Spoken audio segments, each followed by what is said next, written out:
My name is Aurora Vasquez. I'm the Vice President of State Policy and Engagement at Sandy Hook Promise. Chairman Nichols and Co-Chair, Co-Vice Chair Colkhurst, and our regards to Vice Chair Creighton and members of the committee. On behalf of Sandy Hook Promise, I'd like to thank you for this opportunity to have this conversation with you all during this very critical time. I hope to spend my time with you focusing mostly on the legislative vision, the legislative hope we have for Texas, but I would be remiss if I didn't first pause to acknowledge the unmistakable similarities between the shooting at Sandy Hook Elementary, which is the genesis of our founding, and what recently happened at Robb Elementary School. Please know that at Sandy Hook Promise, we are very struck by what happened. We continue to be very struck by what happened. The loss of 20 children and 6 adults in Sandy Hook and 19 children and 2 adults at Robb Elementary School was a stark reminder for the team at Sandy Hook Promise of what sometimes happens in this country. And our founders in particular each lost a loved one in Sandy Hook Elementary. So they are particularly moved by what's happening in Texas right now. Our founder, one of our founders, Bill Sherlock, lost his wife, Mary. She was the school psychologist who ran towards the sound of gunfire when she heard it. Our other founder, Nicole Hockley, lost her 6-year-old son, Dylan. He was found in the aftermath in the arms of a teacher. And our other founder, Mark Barden, lost his 7-year-old son, his little Daniel, as he refers to him. He waited in the Family Reunification Center for his son until he heard the phrase, "No more survivors." And so it's from that connection that Sandy Hook Promise comes to have this conversation with you all today.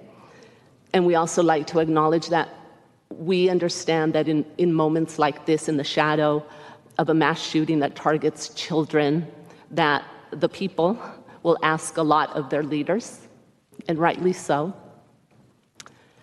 We also want to acknowledge that we know all too well that sometimes people who want to speak to the issue don't necessarily do so very diplomatically, and we know that can also be hard, and it's also understandable that sometimes it's hard to choose your words in these moments. So to all of you, please know that Sandy Hook Promise is thinking about all of you, and that we, as you embark on this journey, we are wishing you gentle passage. We are wishing you much healing and clarity as you go forward. And indeed, we wish that for all the people of Texas during this very important time. So in terms of our vision and dream, our legislative vision and dream for Texas, I'll back up a little bit and say that at Sandy Hook Promise, our area of expertise falls into 2 general areas. One is the bucket in which we focus primarily on students in their schools, and the other is the bucket where we focus on the general public and access to firearms. And as this relates to the charge of this committee to try to prevent mass shootings from happening, in particular those that target students, from our perspective, I think it will become evident how that flows from the work we do. Overall, our commitment is to increasing student safety in their schools, homes, and communities. And we have an unwavering commitment to doing so. However, we also have what we describe as an unshakable responsibility to come up with nonpartisan solutions, because the solutions belong to all of us, just as the Second Amendment belongs to all of us. And so that's our direction to all the work we do in Texas, but in any state that we work in. So as it relates to the 4 areas, I'm going to turn to the written testimony that I'm sure you all have a copy of. The four general areas are going to be very familiar to all of you. In fact, our friend just went over some of them. The four areas are not at all unique to Sandy Hook Promise, but what is unique is our approach within each of those four areas. And I think you'll find as this conversation unfolds that we do things a little different at Sandy Hook Promise, and we bring a little bit of a different lens, in particular because we focus on students in schools and on the general population outside of schools. So the four areas are, generally speaking, violence prevention education for students, raising the age, temporary transfer of firearms, and closing the private sale loophole. As to the first, which is violence prevention education, we have a piece of model legislation that we refer to as the SAVE Students Act. SAVE is an acronym, and I'm going to read it out. It's a very long name, so bear with me. SAVE stands for Safety, Suicide Prevention, and Violence Education for Students. Hence, we prefer to call it the SAVE Students Act.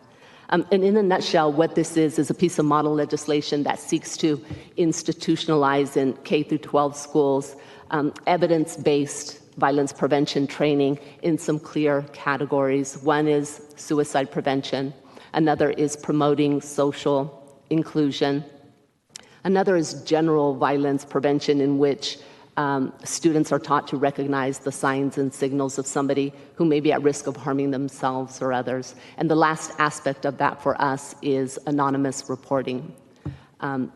We believe in teaching students to use anonymous reporting as a helping tool, meaning a tool that they can use when they see signs and signals, when they hear something in the hallways, perhaps when they see something disconcerting on social media. And we encourage them to speak up and talk to a trusted adult about what they know, so that adults can do what adults are supposed to do and get the ball rolling in the next steps. And we have found that when there's an anonymous reporting system available to students that is student-centric, they will use it. They're not so much inclined to use anonymous reporting systems or tip lines that are also available to the public in general. And part of the reason for that, and students have made this clear to Sandy Hook Promise, is that they're not so much interested in using a tip line that is marketed or sold as a tool to get somebody in trouble.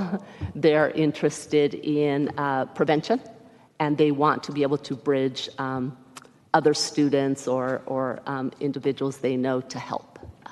And so for them, anonymous reporting becomes a helping tool. As to the second legislative idea we have for you all, it falls into the bucket of raising the age to 21 for the purchase of or possession of certain types of semi-automatic weapons. And I emphasize certain types because Sandy Hook Promise is not interested in suggesting that it should be all semi-automatic weapons. We are not, for example, interested in something that would be so sweeping that it might pick up your ordinary hunting rifle. We are interested in encouraging you all to draft language that does focus on the type of semi-automatic weapons that are most often misused in mass shootings targeting children. We'll take note of a similarity in Sandy Hook and in Robb Elementary, that it was a similar type of firearm that was used. That seems to be what these shooters are choosing. So we acknowledge we're not experts in firearms, however, so we don't have a piece of model legislation, but we would be happy to come to the table and help figure out what that kind of language would be. In fact, we would go so far as to say that if it doesn't seem conceivable to draft a piece of legislation that identifies, not just now, but for all time to come, the types of firearms that would be subject to the 21 age requirement, we encourage you to draft something that identifies the firearms that will be excluded from the 21 age requirement, if that's the more practical approach to ensuring that there is kind of this bubble around the firearms that tend to be most misused. And an interesting thing that comes up in the, when we talk about raising the age, and it's why is 21 the magical age, right? In fact, in the conversations I've been having with some of your colleagues, that has come up, why 21? So on the one hand, I don't know why 21, but it's been 21. 21 for handguns and through a licensed firearm dealer, it makes sense. On the other hand, I kind of know why 21, because there is evidence out there that suggests anything younger than often 25 is maybe people aren't in the best decision-making modes, and this happens in other industries, right? So that's why if you have a teenager on your car insurance, your premiums are really high because the insurance industry doesn't think it's such a great idea to let people under 21 or young people, teens, drive. Car rental companies don't want to rent to people who are under the age of 25, or if you are, they'll charge a significant premium because, again, has a little something to do with decision-making at that age. And then there was also a report from the U.S. Secret Service that looked at the age, not necessarily of shooters, but of the would-be shooters, of the plotters, as they said. You know, and that age range is all the way down to 16 and up to 19.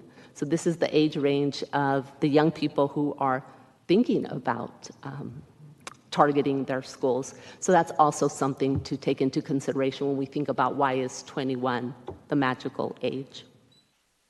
The third area of legislative vision we offer to you all is temporary transfer of firearms. Sandy Hook Promise believes that creating a system that makes the temporary transfer of firearms away from people who are on the brink of crisis is a helping tool. We are, by our very nature, while we were born of a horrific act of violence, have decided to be a helping organization. And that is the way we structure our approach, including our legislative solutions. We think temporary transfer is a helping tool because if you can prevent somebody from misusing a firearm, well, you've helped countless people, including the gun owner themselves. At Sandy Hook Promise, we refer to this type of legislation as crisis aversion and rights retention. It is something we have created in partnership with our allies in Kentucky, including members of the Kentucky State Legislature. We have drafted what the version we have of crisis aversion and rights retention with direct input from Democrats and Republicans, and we have introduced it. We introduced it in this past session and the session before with Democrats and Republicans, one of each as the primary sponsor. And I point that out because Sandy Hook Promise chose to begin the journey of crafting a piece of legislation around temporary transfer in a state with a strong gun culture like Kentucky, because we wanted to produce something that would be helpful in a state with a strong gun culture. And we wanted the direct input of Democrats and Republicans, and it's what we've been able to achieve. And so what is in our model is something that reflects the input we've received from gun owners and others who have said, what about this? And I'm happy to give some examples if at any point you all want to hear them. And so we offer that as well. We call it crisis aversion and rights retention because we believe in calling our legislation what it is. So for us, this is what temporary transfer is. It's an opportunity to avert a crisis because it's a prevention tool. If you act early enough, you avert a crisis. And if you can prevent the firearm from being misused, then you are able to help the gun owner retain their Second Amendment rights because, in fact, they have not misused their gun in an act of violence that could disqualify them from continuing to own firearms. So that's our third area of legislative vision for all of you and the state of Texas. The fourth is in the realm of the private sale of firearms, and in particular, in the subset of expanding background checks, but we're even a subset below that. Our recommendation to you all is to close what we refer to as the stranger-to-stranger loophole. And that is the part of private transfers where a firearm can be sold or transferred to an absolute stranger without first completing a background check on the would-be buyer. We think it's important to close this loophole because it would be yet one way, one step of ensuring that people who know good and well that they shouldn't have a firearm can get a firearm. And here's what I mean by that, that the public tends to think that the bad guys who get guns do so by risking their own lives by interacting with gun traffickers or gun dealers and who themselves are scary and dangerous. And maybe that does happen. Maybe that is how some people who shouldn't have guns get guns. But there's also a much simpler and safer way, and it's this loophole, meaning a person who knows good and well that they are not eligible to have a gun can stroll over to your neighbor's house. That neighbor that you might sometimes have coffee with or have dinner with, who might have babysat your children, they can just stroll right over to your neighbor, and so long as your neighbor doesn't know them and doesn't know anything about their history, buy a firearm in the safety of your neighbor's home. And so it's a very easy and unfortunately easy loophole to exploit, and that's the point, that it is being exploited. And so that's our fourth legislative hope and vision for Texas. Okay, I appreciate your testimony. Senator Zaffirini. Thank you, Mr. Chairman. Thank you, ma'am, for being with us today and for your excellent testimony. On page 4 of your written testimony, Yes, ma'am. you have a statement that you also referred in your oral testimony, and that is that studies have shown that in states that increase the age to buy a handgun to 21, the rate of adolescent suicide drops. Yes, What states are you referencing? So this, a couple of things. This comes from, I don't have the list of state here from this report, but I do want to say that it should say raising the age, in private sales, because sales that are done through an FFL. Okay, and the issue we're discussing Already. in Texas, of course, refers to increasing the age for buying an assault weapon. Do you have any access to any similar studies?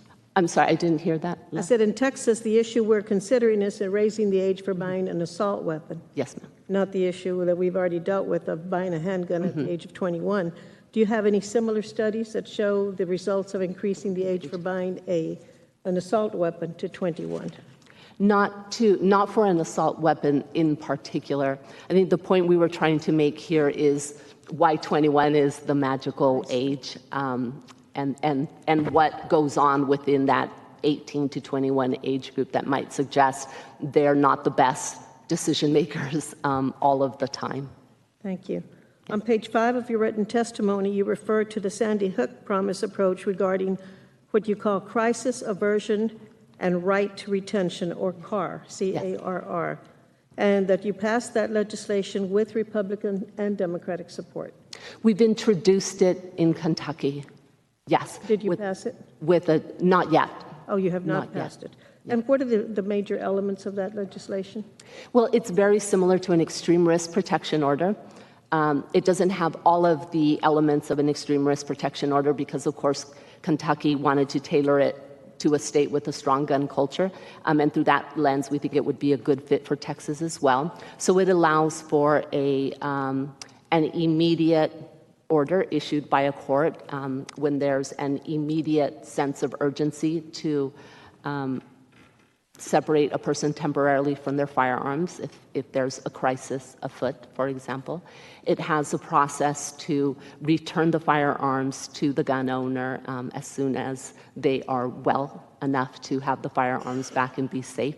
It has language that protects other gun owners who might live in the same household with the respondent, the focus of the order, so that it's clear that their firearms aren't also subject to the temporary transfer clause.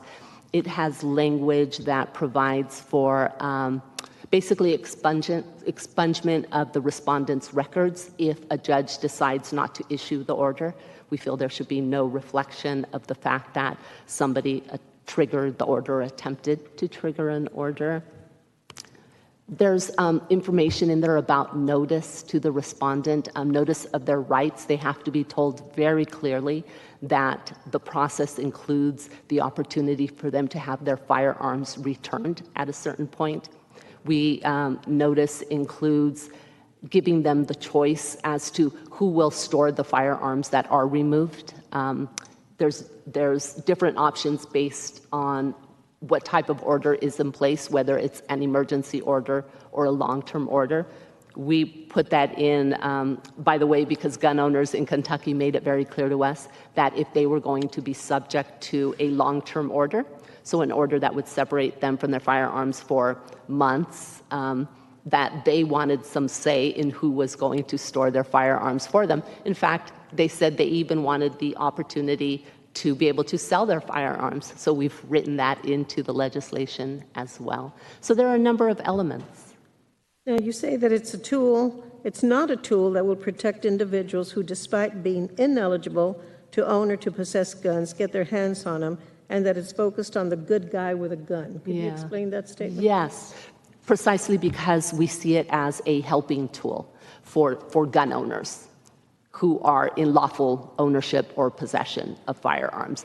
A helping tool that indicates that if we, so the royal we, if we intervene before that gun owner misuses their firearm in an act of violence, be that against themselves or others or possibly both, by doing that and taking that helping step, we help that gun owner retain their right to bear arms, because a person who misuses their firearm in an act of violence will likely lose their right to bear arms, could lose their right to bear arms permanently.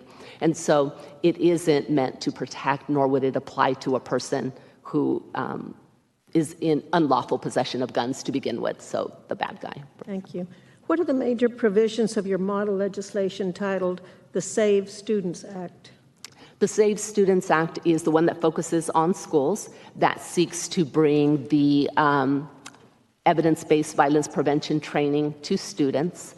The actual model is in the appendix, and it has multiple clear sections.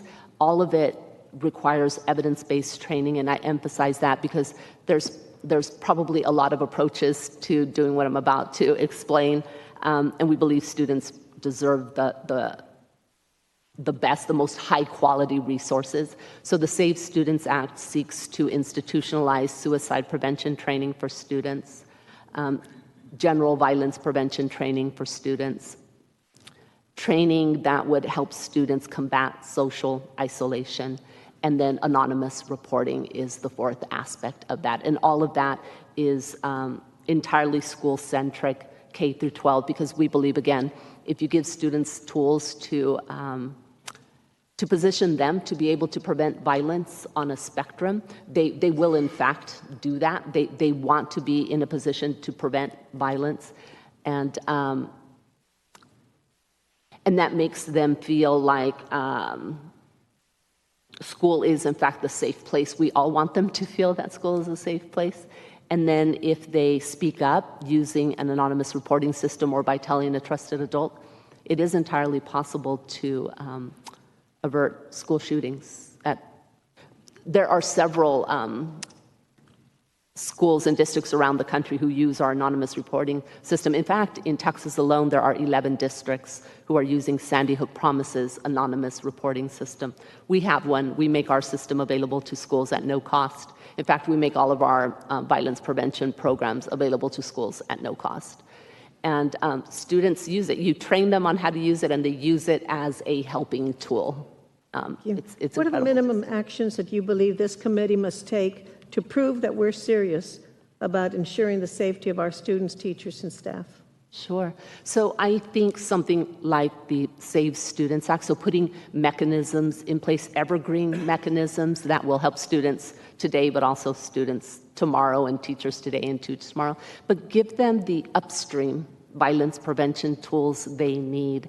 Because when you couple upstream violence prevention tools with the other things that adults tend to ask for in the shadow of something like a mass shooting, which is what in this space is often referred to as school hardening. If you couple those two, students tell us they feel much safer, because if you leave out the upstream violence prevention, they have told Sandy Hook Promise that while training them on what to do in the moment that something bad happens is really useful, it also makes them feel like adults are just kind of training them to be sitting ducks. And so they want those upstairs. So that's one, as it relates to just focusing on students and doing right by students. And then the other aspect is the legislature taking these, what really are nonpartisan steps to balancing Second Amendment interests. Texas has an incredible Second Amendment infrastructure. Some of it you all have created intentionally. Some comes from federal loopholes, like the loophole that has led to strangers being able to sell guns to each other without conducting the background check. So I think the combination is the right approach. Thank you, ma'am. Thank you, Mr. Chairman. Thank you. Any other questions? Senator Betancourt.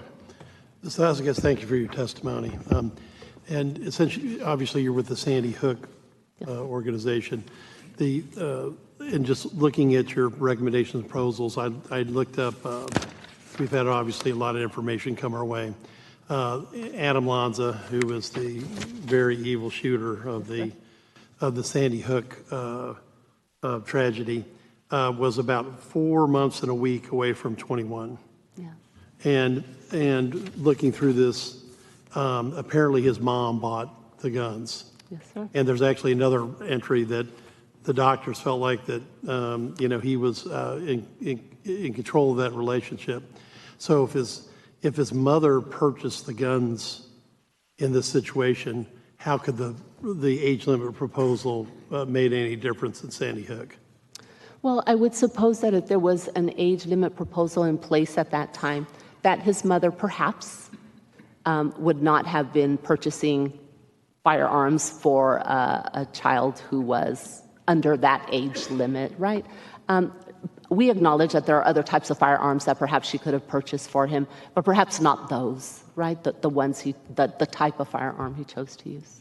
No, I mean, this is just there's a whole list of shooters Oh, absolutely, here that yes. you go through. But since you're with the Sandy Hook organization, I wanted to ask that question, because obviously this is an intractable problem. And if you make a legislative proposal, then and clearly in this case, that proposal probably wouldn't have made any difference. But I want to thank you for your testimony. Thank you. Members? If not, thank you, Ms. Vasquez. Thank you very much for coming and spending the day with us and for your presentation.